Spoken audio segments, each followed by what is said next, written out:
Welcome to this week's Learn With Me video, where we will be taking a look at a language that I love very much, Spanish. I started learning Spanish in high school and it ended up influencing my decision to study abroad in Spain for a semester.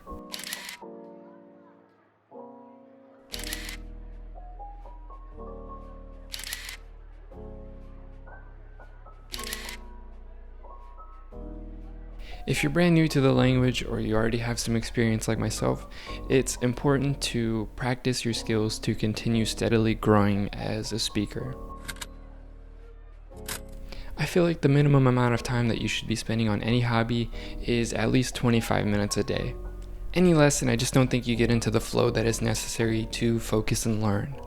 Therefore, I'd like for you to find somewhere quiet and comfortable, away from your bed, couch, or anywhere you normally relax.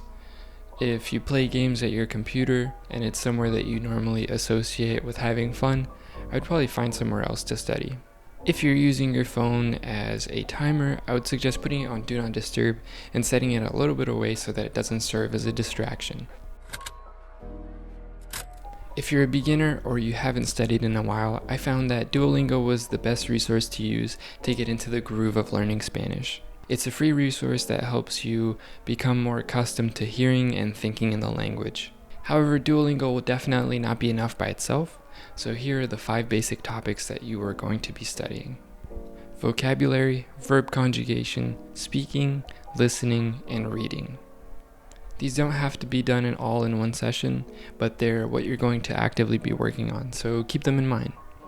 Spend the first 15 minutes reading, watching, or listening to Spanish content that you enjoy. I'll include in the description a list of resources you can use.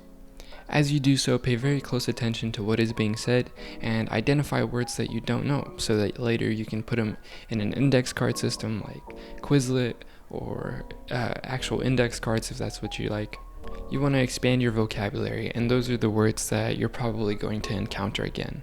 Also, as for your timer, I would first set it to 15 minutes, and when that's done, I would set it to another 10 minutes. It'll definitely be hard at the start, but trust in yourself that things will get easier as time goes on. Spend the next 10 minutes putting your skills to work. I'll include another list in the description of free resources you can use for this. Try your best, and if you make mistakes, it's simply a sign that you're learning.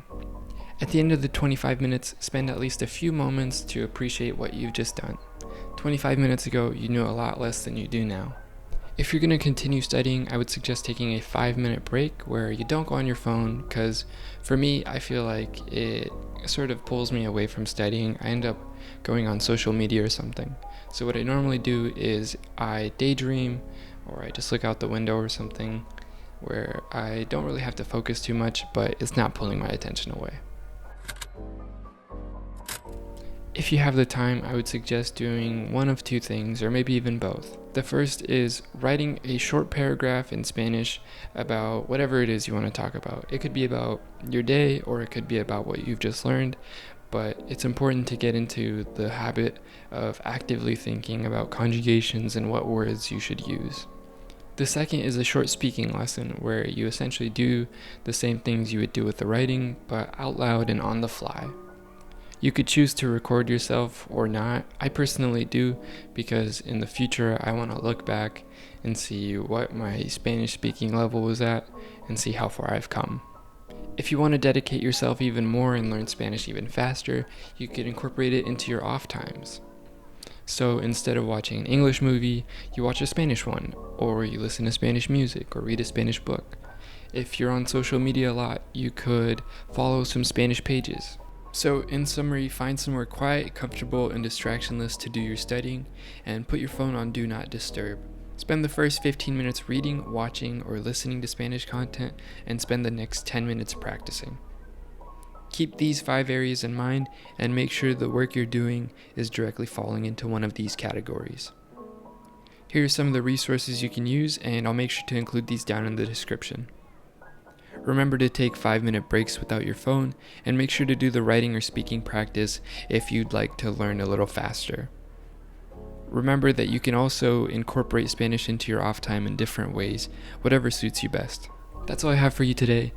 I hope you have success with your learning, and if you have trouble this week, it's okay. Studying is a habit that needs to be built over time, and you're bound to have faults at the start. Trust in yourself that you'll become a better studier and a better learner as time goes on. I'll see you on the next one.